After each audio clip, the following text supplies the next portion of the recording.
Libs of TikTok, which shares social media posts made by liberals so we can all see what crazy stuff they're up to, has come under fire this week for sharing videos by people who work in the field of child gender transitioning. This is an industry that's come under scrutiny after an inquiry into the UK's main child gender clinic, the Tavistock, revealed serious malpractice with doctors forcing puberty blockers and hormones down kids' necks like a foie gras goose farmer, and children being railroaded into chemical and surgical transitions which they later regret. This resulted in the clinic being closed and a pending lawsuit by over 1,000 affected families of damaged children. If you're the child of liberal parents, trying to reach adulthood without being transitioned is like being a cat burglar trying to navigate laser beams around the crown jewels. I don't know why liberals are so keen to transition kids who display any non-conforming gender characteristics. If a boy plays with a doll, or a girl likes the colour blue, or says anything that hints at not conforming to old-fashioned gender stereotypes,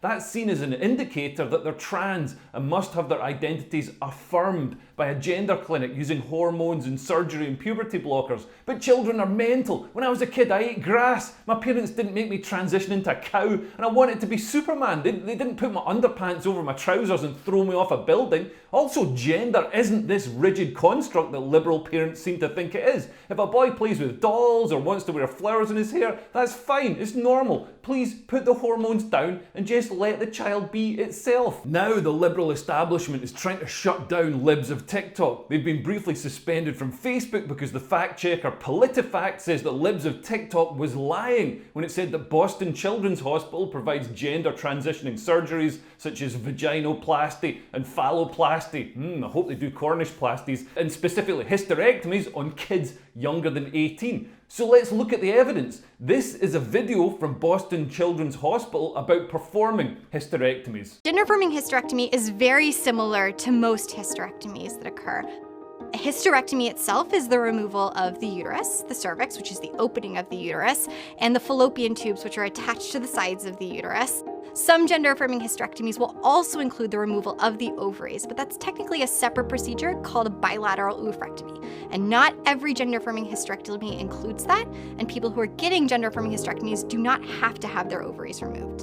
Alright, for a start, why is she so happy about it? That's just weird and creepy. Okay, she doesn't explicitly state that they perform hysterectomies on children, but it's a children's hospital. Surely that suggests that they operate on children? PolitiFact says that this children's hospital only performs hysterectomies on people who are 18 years old and up. But Boston Children's Hospital follow guidance from the World Professional Association for Transgender Health, known as WPATH, which recommends mastectomies from the age of 15 and hysterectomies from the age of 17. And up until recently, the Boston Children's Hospital website stated that to qualify for gender affirmation at Boston Children's Hospital, you must be at least 17 years old for vaginoplasty. And the website still states that mastectomies are available from the age of 15. So it does show that they did gender transition surgery on teens as young as 15. And also other videos show that they do think that very young kids should transition. A child will often know that they are transgender from the moment that they have any ability to express themselves, and parents will often tell us this. We have parents who tell us that their kids, they knew from the minute they were born practically, and actions like refusing to get a haircut or standing to urinate, trying to stand to urinate, refusing to stand to urinate, trying on siblings' clothing, playing with the quote opposite gender toys, things like that. From the minute they're born? I mean, you can't get any younger than that, although we're probably just a few weeks from a Guardian article about how you can tell if your unborn fetus is trans, and pretty much anything kids do is perceived as a cry for hormones and surgery. Not wanting to get a haircut? Man, maybe the kid just doesn't want to get a haircut. Maybe it wants to stay home and play Nintendo instead because it's a kid. I mean, standing to urinate? Kids literally urinate everywhere. We have to put nappies on them to stop them pissing on the floor. I pissed on my dad when I was a toddler. It wasn't because I identified as a German dominatrix, it's because I was a toddler. Trying on siblings' clothing? I mean, really? When I was growing up, if you put on your sister's clothes, it was because you're going to a heavy metal concert, not because you wanted hormones rammed down your neck.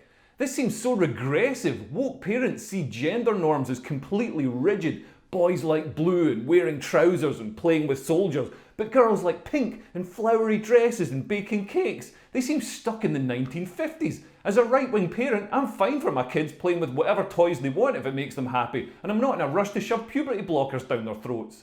Other hospitals say they transition kids, so it wouldn't be unprecedented for Boston Children's Hospital to do it. Here's Yale Pediatric Gender Program Director saying she treats trans kids as young as 3 on their gender journey, including medical intervention. I am the director of the Yale Gender Program, which is an interdisciplinary program working with gender-expansive individuals, 3 to 25, and their families. We help individuals who are questioning their gender identity or who identify as transgender or non-binary. We help them with their gender journey, thinking through that, thinking through the risks and the benefits of medical intervention, starting medical intervention. And I love what I do, so it's really, really wonderful to be working in this field and to be working with individuals who are gender diverse and gaining their support and helping them on their gender journeys.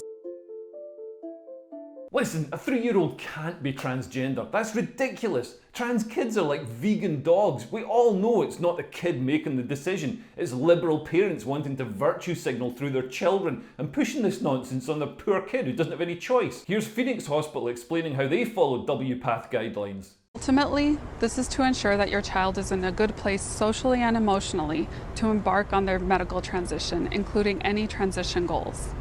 This comes in the form of communication or a letter from their therapist that meets standards provided by WPATH, the World Professional Association for Transgender Health. The Children's Hospital of Pittsburgh has now put out promotional videos on puberty blockers for kids. I'm one of the doctors at the Center for Adolescent and Young Adult Health here at the Children's Hospital of Pittsburgh. I wanted to talk to you guys today a little bit about puberty blockers. Puberty blockers are basically a medication that says, hey, let's just put a pause on puberty. And that can be really beneficial for younger kids who have already started the puberty process, who either might go through a lot of psychological distress as they go through puberty if they're struggling with gender dysphoria, or for somebody who's saying, hey, I'm not really sure if I feel comfortable in my body or what gender I truly identify with. Nobody feels comfortable in their body when they're entering puberty. It's changing, growing, bleeding, getting hairy in the wrong places. Puberty blockers don't just provide a pause, they can cause lifelong problems with fertility, brittle bones and faulty joints. This Minnesota doctor says we need to give trans children puberty blockers, HRT and surgery. We need to talk about what's happening in Texas. The governor is trying to take away vital health care from transgender kids and labeling it as child abuse. Giving gender affirming care to transgender children is medically necessary and supports their health and well-being. Did you know in many states you can get certain types of health care without your parents being there or ever finding out about it? It's today's Daily Doctor Facts. To figure out if you can get care sans parentals, go to your state health department website and find the laws related to teen health, consent, and confidentiality.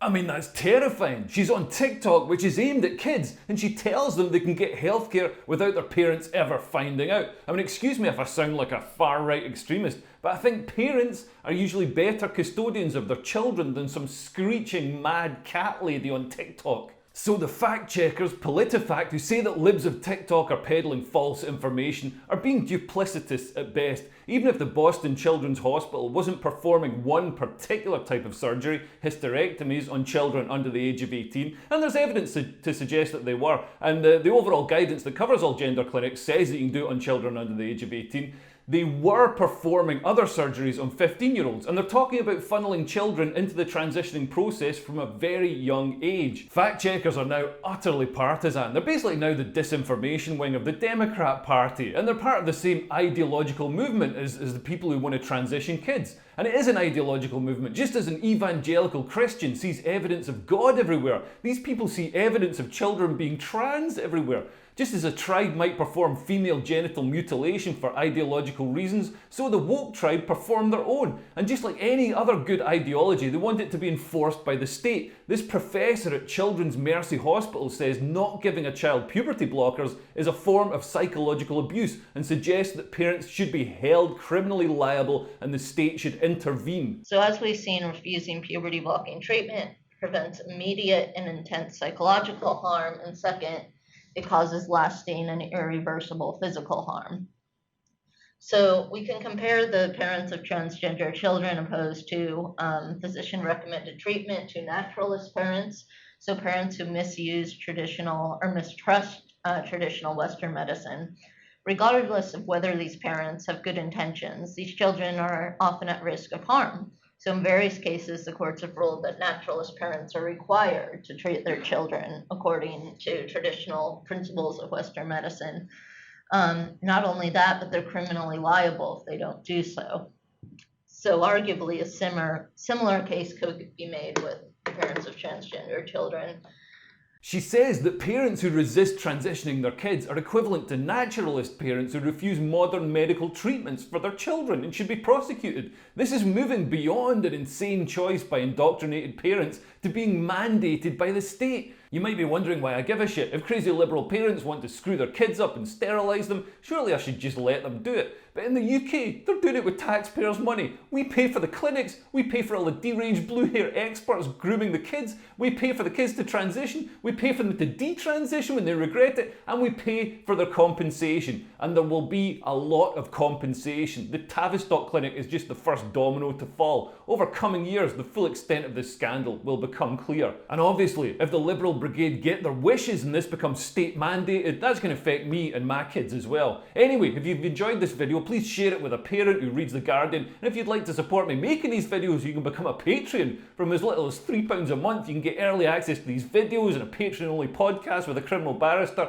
And if you're a top-tier Patreon member, you get free tickets to my tour next year. Anyway, thanks for listening. I've been Leo Kears. Goodbye. Bye-bye. Bye.